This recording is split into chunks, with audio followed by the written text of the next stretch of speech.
And what is that material जो Israel use कर रहा है, white phosphorus? Sorry, but Israel is not using the material white phosphorus. Probably it may have, but we'll just talk about white phosphorus. क्या होता है white phosphorus? White phosphorus एक chemical है. Israel use नहीं कर रहा? We've heard about Russia using it and Ukraine is what I have heard. Probably Israel may have used it. It's no big deal. देखो ऐसा कोई बैन नहीं है वाइट फॉस्फोरस यूज करने के ऊपर. As far as convention goes, war fighting conventions वगैरह जो हैं वो ये कहती हैं कि इसको सिविलियंस पे यूज़ नहीं करना है, वाइट फॉस्फोरस को, वाइट फॉस्फोरस बॉम्ब्स को. So white phosphorus is a chemical which when reacts with atmospheric oxygen तो वो हीट प्रोड्यूस करता है बहुत ज़्यादा, एक्सट्रीम हीट होता है. That heat is capable of burning your bones as well, not the skin and stuff. कि आपकी स्किन वगैरह तो जला ही रही है, it can burn your bones, it can put holes in your bone. वो इतनी हीट प्रोड्यूस करता है. सो जो उससे inhumane sort of pain create करता है वो, इसलिए इसको बोलते हैं कि इस वाइट फॉस्फोरस जब भी यूज़ होता है तो people rise against it and it is considered war crime नहीं है मेरे हिसाब से, लेकिन it is still ethically it is not suppose to be used. तो ये है sir. Ethics are we talking right now? There are Like the word I was reading and I found it amusing कि एक country दूसरी country पे खुला bomb गिरा देती है, एक कंट्री दूसरी कंट्री के सर्वाइवल के ऊपर बात करती है, उस बारे में वो एक दूसरे के ऊपर बॉम्ब गिरा रहे हैं एंड लाखों सिविलियंस इसकी वजह से मर रहे हैं, ह्यूमैनिटी सफ़र कर रही है.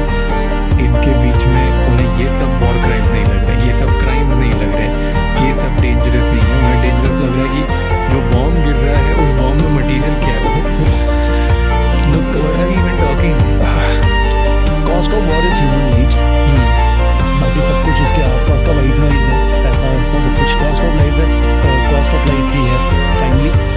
जो कॉस्ट ऑफ वॉर होगा, लोग मरेंगे, यही वॉर का सबसे ख़राब एस्पेक्ट यही है. इस खास ख़राब एस्पेक्ट में कि लोग मरेंगे, उसको अच्छा थोड़ा सा हल्का सा अच्छा करने का तरीका यही है कि एटलीस्ट एक ऑनरेबल मौत मिले, एक डेथ ऑनरेबल हो. ये पेनफुल जले, आप मरो भी ना, स्किन जली हुई है, बस ये इतने से एथिक्स है. अगर इसको अगर छोड़ देंगे तो kind of havoc that can be unleashed and the ways of unleashing it जो है ह्यूमन काइंड के पास, वो बहुत ख़राब है. The chemical weapons, the biological weapons, ये सारी चीज़ें जो है ना, कि सब क्या चाहते हैं कि एटलीस्ट जब भी ये लड़ाई ख़त्म हो, 1 महीने या 6 महीने बाद या 1 साल बाद, तो 6 महीने बाद ख़त्म हो जाए. फिर ऐसा कोई वेपन यूज़ ना हो जो अगले 6 साल तक उसका इफेक्ट क्रिएट करते रहे, या अगले 10 साल तक उसका वजह से कुछ और इफेक्ट है.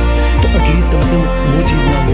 इसलिए हम लोग हमेशा कहते हैं कि ये NBC के जो वेपन्स होते हैं, तो CBRN बोलते हैं, केमिकल, बायोलॉजिकल, रेडियोलॉजिकल, ये सारे जो इक्विपमेंट ये वेपन्स है, एटलीस्ट ये ना यूज़ हो और वॉर उस ड्यूरेशन में लिमिट होकर ख़त्म हो जाए. जितने लोग मर गए तो मर गए, हज़ारों लाखों लोग मर गए, बट एटलीस्ट के बाद और लाखों करोड़ों लोगों के ऊपर उसका इम्पैक्ट नहीं.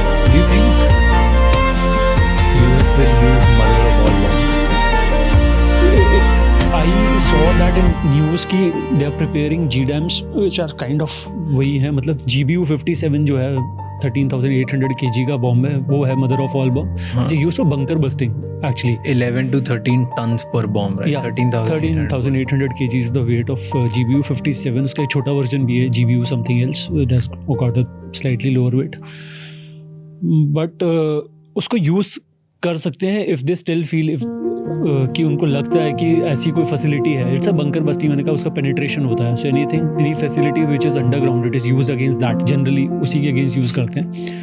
The mother of all bomb and the father of all bomb that Russia has, it is generally used for that purpose only. तो यूज़ होने का पूरा चांस है उसका if they find a facility and they want to create more destruction to facility specific. GBUs are not use for human kind या उसके against, मतलब सोल्जर्स के अगेंस्ट यूज़ होने वाला बॉम्ब नहीं है वो फैसिलिटीज़ को ही डिस्ट्रॉय करने के लिए होता है. सिंपली जैसे ये फादर ऑफ ऑल बॉम्ब जो रशिया का बोलते हैं, थर्मोबारिक बॉम्ब, इसका भी मेन पर्पस वही है. Obviously the working principles are very different दोनों का. उसका अलग प्रिंसिपल है, इसका बहुत डिफरेंट प्रिंसिपल है, बट फाइनल अचीवमेंट उसका भी यही होता है कि amount of heat and amount of over pressure that it creates, it can take down larger buildings, it can take down underground bunkers, वो सारा कुछ डिस्ट्रॉय करने के लिए.